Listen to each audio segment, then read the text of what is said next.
in the last 20 years. God is the one that calls us into stewardship. And stewards, we are to serve God. And when you serve God, and you serve God with faith, you serve God with determination, you serve God with passion, the glory of God must manifest. Looking unto Him as the author and the finisher, not just of His creation, but of things on earth and things in heaven.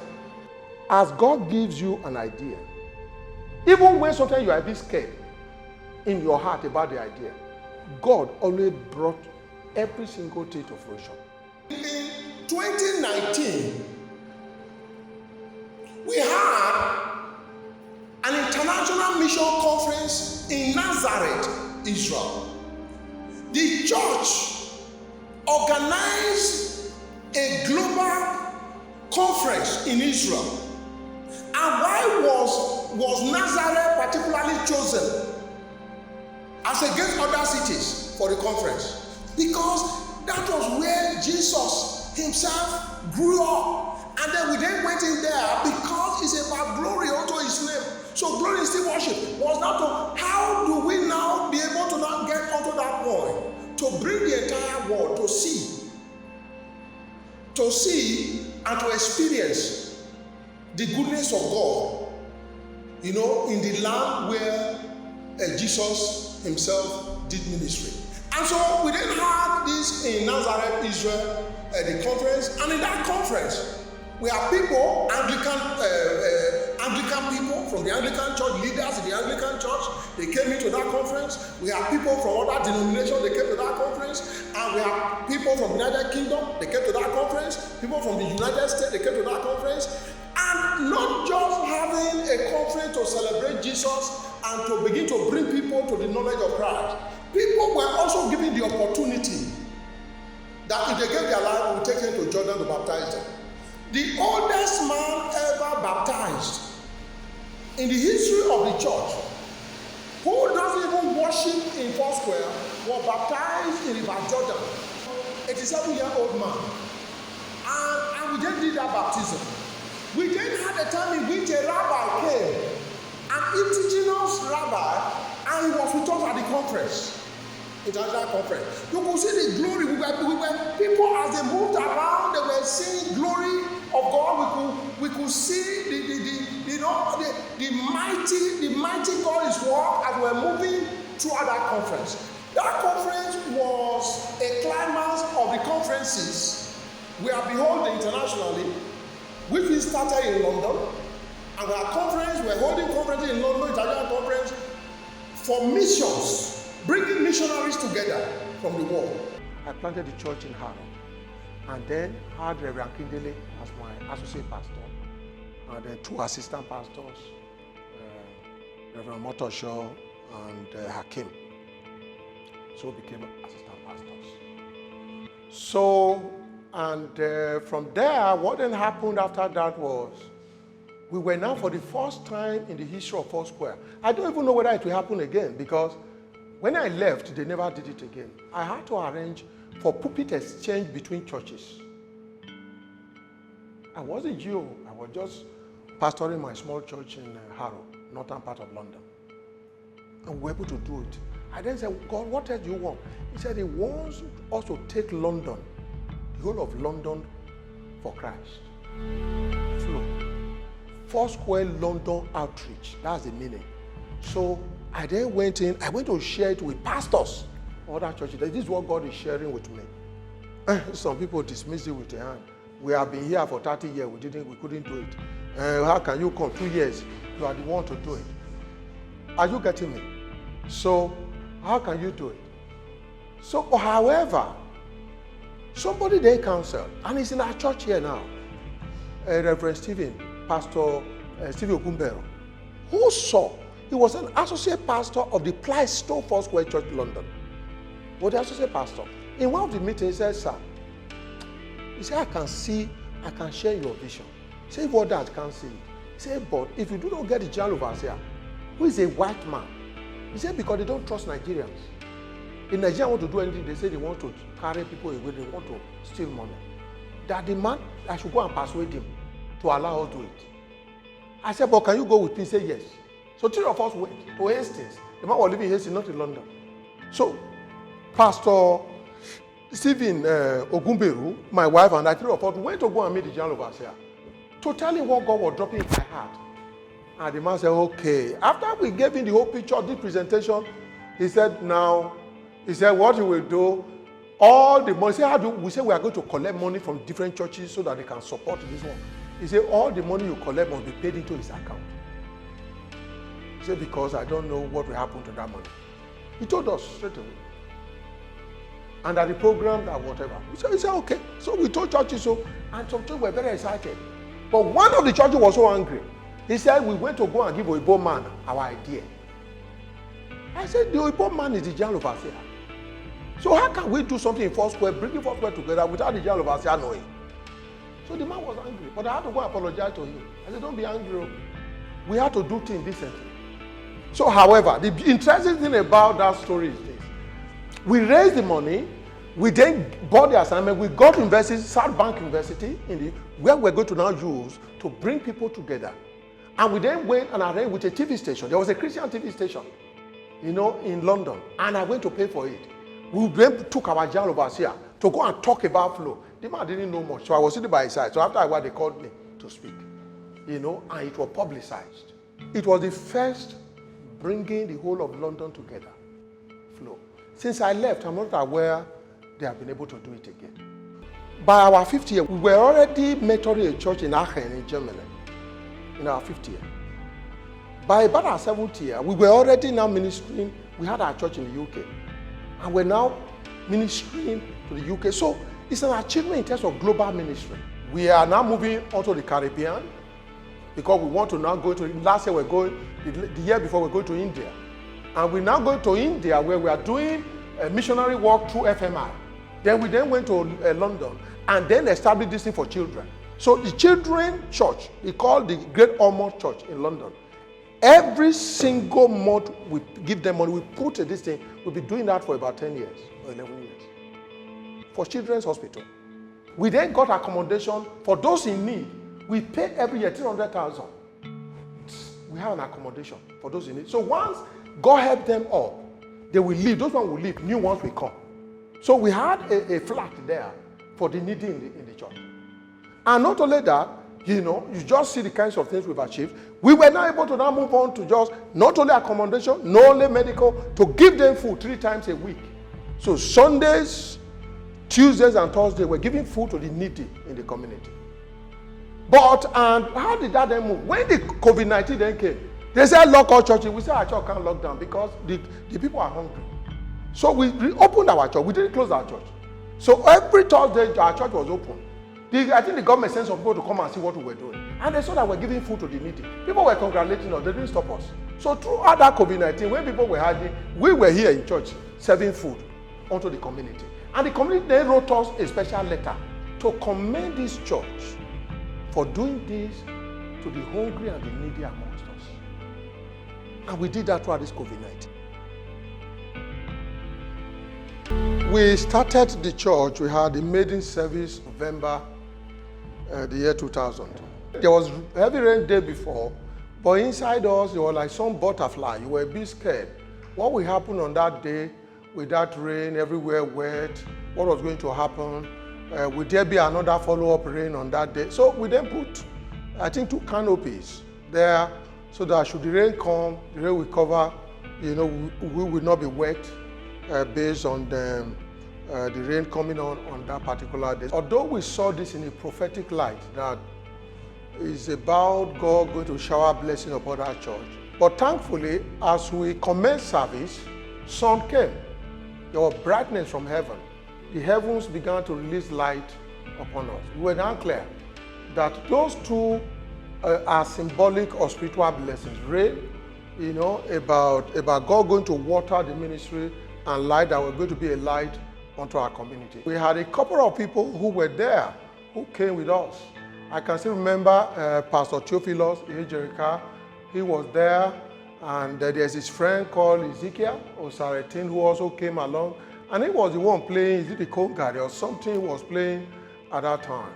Then the Foursquare children, there were 3 of them, 2 girls and a young man. They also came.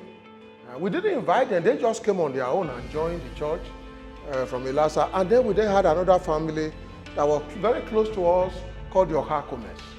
However, we were waiting to get a charge from the assistant, the acting senior pastor of the church at that time.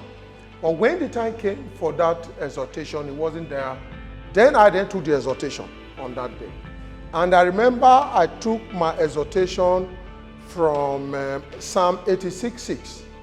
And he said, "Will you not revive us again that your people may rejoice?"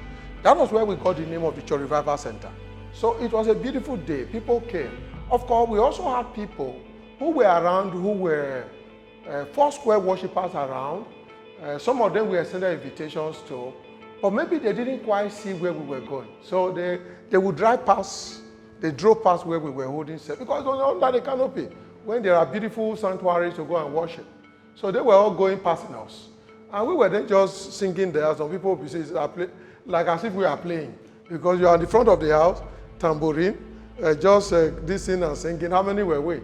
Maybe at the end of the day, you are about 8 people, 9 people on a Sunday, you are singing. Of course, after that, we then had our midweek on Tuesdays. On Tuesday, there were usually only about 5 people or 6 people there. And they were Dr. Godonu, who was then the associate pastor, because he was teaching in the Polytechnic. He couldn't come. So during midweek, it would be his wife, the son Donna, and 2 sisters. And then my wife, and then one of our children, the last one. So they were the people who were holding midweek services when we started. You know, so that's how we started. That faithful day, it was the first Sunday of the month. We were serving Holy Communion service. Just before we had our AGMM, when the decision to pioneer this work in Crystal Estate was taken. And soon after, we were just having Holy Communion, and Dr. Emokwa, as he then was, happens to be serving, and he came where I was. He served me bread. And while serving me bread, he whispered into my ears, "Bro, can you follow me to Crystal Estate?" When he told me, there and then, I didn't have to say, "Let me go and pray about it." Somehow, I felt in my spirit that was what God wanted me to do at that time. And so it was amazing. The work started, the inaugural service, we were just 40 people there. And under the canopy outside the house of the priority pastor, Dr. Semokwai, and then the failure of the inauguration went away, and then we are back to the real business of pioneering. It wasn't funny, but the Lord saw us through. It was quite interesting though. When the church started under a canopy in Reverend Mokbai's house, I moved from where I was worshiping in a Festac church to come join the church. We were very few, but nonetheless, the Reverend made it quite enjoyable. People were relaxed, and at the end of it, we had refreshments. So that made it, enjoyable. This thing wasn't done in our strength. It wasn't done in our strength. Because we didn't have the strength of our own. It was in his own power. It was in no strength. Because for the 10 months, almost a year, we're under the canopy. There are still permanent marks on the legs of our children. Because sandflies were so many in that place, eating these children because they will not wear these things. The marks till today, you see the marks of sandflies eating these children. At the time, we were really very concerned, to go and treat them. They said there are sandflies were on the legs of the children. So the children won't forget when the church started and how sandflies came upon them and was feasting on their legs and on their hands. We give God glory. Now, it was then time, within that year, as we kept faith with God, and worshiping God. At some point, we knew it was necessary for us to move out to that place and get a sanctuary where to worship. So we're looking for a sanctuary, we're looking for a building to rent in the whole of Crystal Estate, and it was difficult. We couldn't quite find one. In fact, the nearest to us, to my house, we went to even the owner of the property, and then he said, no, he can't give it to the church. That was just till now. Do you know, for those 20 years, that place has remained unoccupied till today. So the property was there. He said, no, I won't give it to you to start. I said, well, it's okay. It's okay. So thankfully then, we then had this chairman of the estate, who was General Michael Toki. He was the chairman of the estate. And then we then spoke with him because we had invited him to join us in the church. And he was actually coming once in a while and said, can you help us? Because you are the chairman of the estate, you must be able to find a building that we can rent here. He was the one then who found a building which in some way was not technically inside Crystal Estate, but it was close enough, just at the boundary of Crystal Estate. It was how do we now get access to that place. But however, we were making an appeal for the owner to give it to us, but the owner was finding it difficult to release. So we went to the Lord, and we were just saying, Lord, you are the one. We can't continue to remain at the front of this place. This church can't grow just being at the front of this place. Put one little banner outside the building. The Lord, give us this place.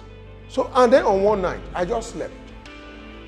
And as I was just sleeping, I went, it's like moving from trance onto a dream.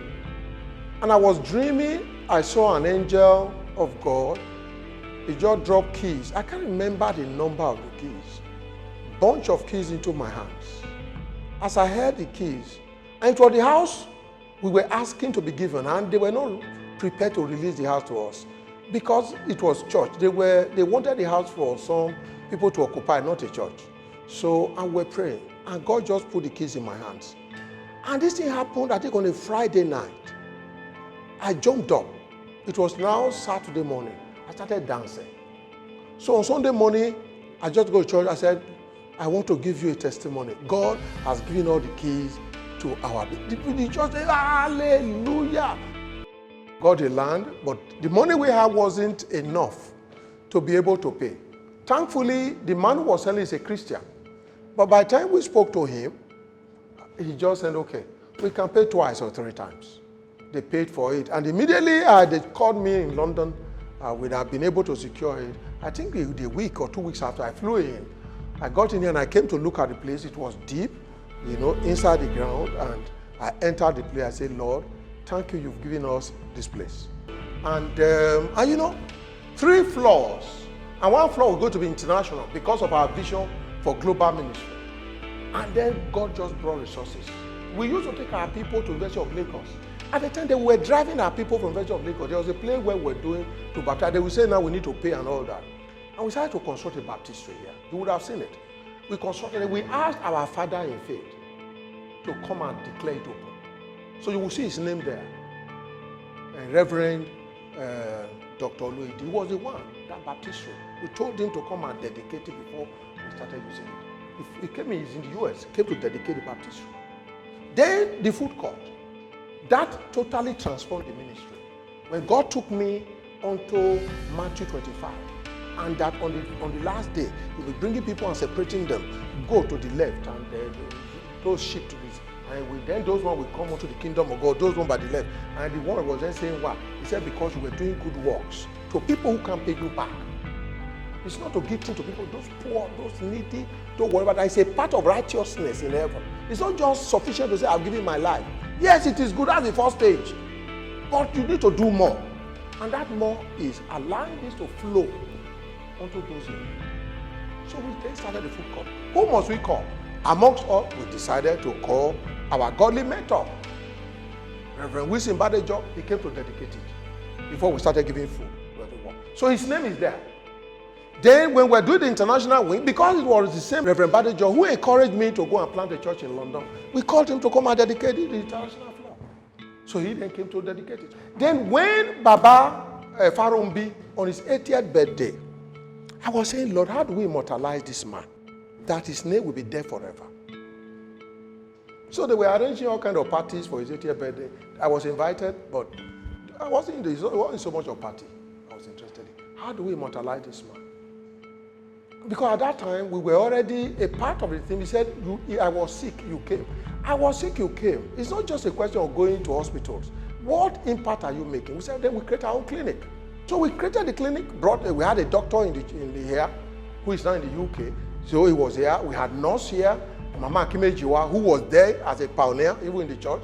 So they were now running the clinic. And we then decided to name the clinic after Farumbi, because the first assignment I had at the national level, Farumbi appointed me to be a part of the finance committee. There is the finance committee in those days. They will consult. So I was a member of the finance committee during his tenure as general overseer.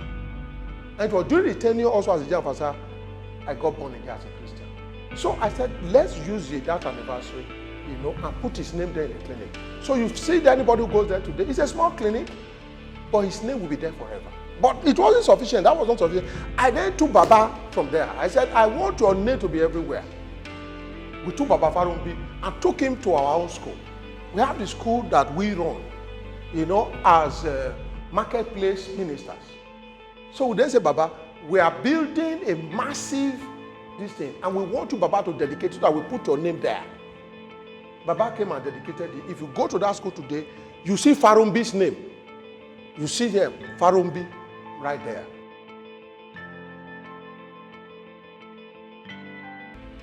Reverend Wilson Badejo, our godly mentors.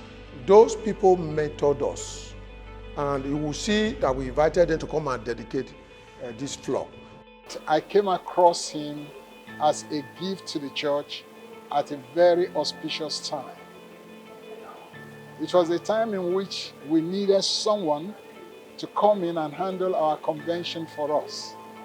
As the chairman, as the coordinator, and he went about it so dexterously that I was overwhelmed with his energy, commitment, and total dedication to the things of God.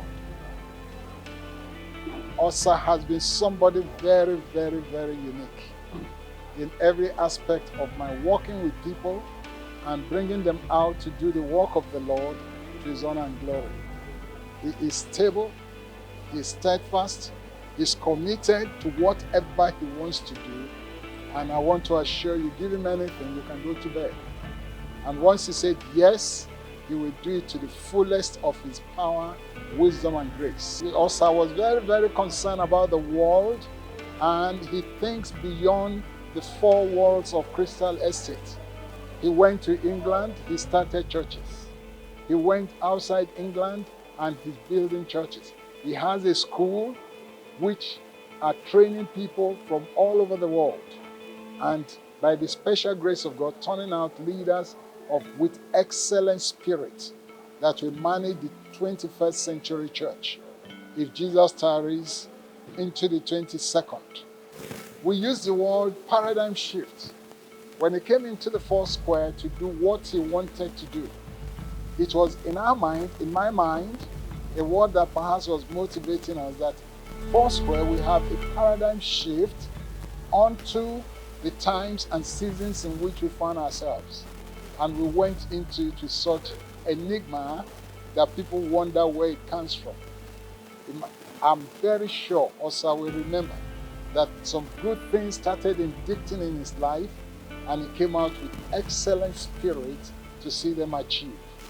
One of which was his desire for us to train ministers, leaders for the church with absolute distinctions that I don't think universities can give to them.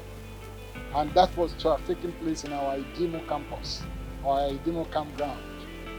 It's okay. The vision is not dead. The vision is on, and he's still working on it. Exactly as you have Lagos Business School, so would the one we were thinking about called Philip Business School would have been a classic example where we'll be turning out chief executives for not only just the church, but for industries. This is the distinction that Ima has. Ima has a wider vision than his generation. There are so many teachers, but there are not many fathers. So our parents in faith, Reverend Dr. and Reverend Mrs. Oloidi, Richard Oloidi. The relationship between me and this young man, I can say it is like the relationship between Paul and Timothy. Osa is my son in the faith, and I want to thank God for his life. During their 10th wedding anniversary, the wife brought him to the church, and that day the Lord touched his heart. But one thing that is so significant in the life of Osa is that the moment he gave his life to Christ, the foundation was very solid. You see, these days people don't talk about restitution. He started making all sorts of restitutions. Some of them, I was even surprised that, could you do that? And he did that. He had a very clean foundation. It was so great, it was wonderful, and it's been wonderful over 3 decades ago. And to this, to God be the glory. I would describe him as someone that is focused. Immediately he gave his life unto the Lord. He had a U-turn, and he was headlong into the work of the ministry. And he has remained consistent even since he came into the ministry. He has been consistent, and he has been leading people in the way of the Lord and working the work of the ministry with a vision and a focus on the Lord Jesus Christ. And that has been his foundation and his help and a pillar unto him and the ministry. I see him as a focused minister of the Lord.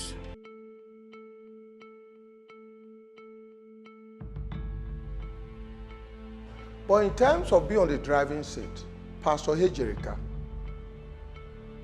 and my wife, those were the driving seat.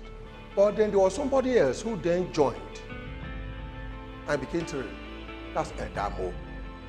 Because Edamo is a man of peace. So in some occasions where even some pastor at the time wanted to fight with me, during this time, there was even in one of the heated arguments in church, when one of the pastors at that time wanted to, it was Pastor Mo, who then was talking to the pastor. Don't talk to your senior pastor like this. The church being a setup of human being, once in a while there may be some rifts here and there.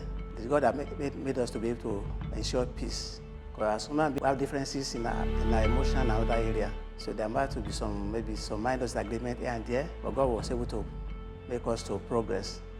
Succor have been provided for people within this area and outside the area too, through the church. There's a time the estate executive wrote to the church that this church is really a unique church. Because people are being reached spiritually and also emotionally and so also physically. When you come to the church, you see the number of the church, maybe 200 people, and what is being achieved is what could not even be achieved by thousands of people in the congregation. To God be the glory. And this can be traced to the ownership of the church who has a vision. And then we then had others like Mommy Odikaneko, who was the treasurer of the church, to be a part of this. I was my pastor's next door neighbor. So he paid me to be in that church. We were all of the same class, if you must use the word. You go to a big church where you have individuals doing different things. But when you're few, an individual does so many things. So, I was a teacher,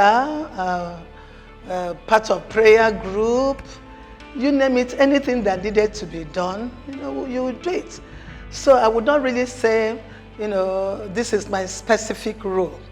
It was anything that needed to be done, and the pastor said, you see, we need to do that. Everybody rallied around and did it. Working with Reverend Dr. Onale Emma is interesting, but before you can really work with doctor, you must understand it. You must be a man of understanding. you must be intelligent, and you must be unassuming, and you must drive for excellent performance. Most of the time, what I do is to preempt, because by being able to work closely with him for the past for 10 years, me to understand his thinking, understand the demonion, understand his vision, understand the way he wants things to be done. So most of the time, what I do is to preempt, and mostly I used to preempt very well. And it's like anytime with me, I'm with him, I connect myself to him, because the way he works is ever on the move, ever always on the move, and you really have to be there with him. You need to also be on the move.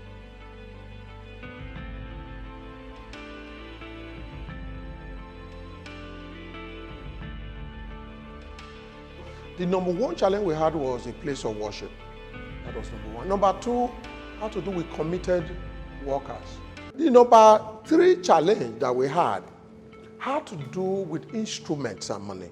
The fourth challenge, which almost was going to scatter the church, was that after inviting a couple of people to join us, to prepare them for the work of ministry, I found that it appears some of them didn't quite share in our vision. We didn't quite have the same spirit concerning. So you then strife was coming in the church. The fifth one challenge then had to be where people were now competing.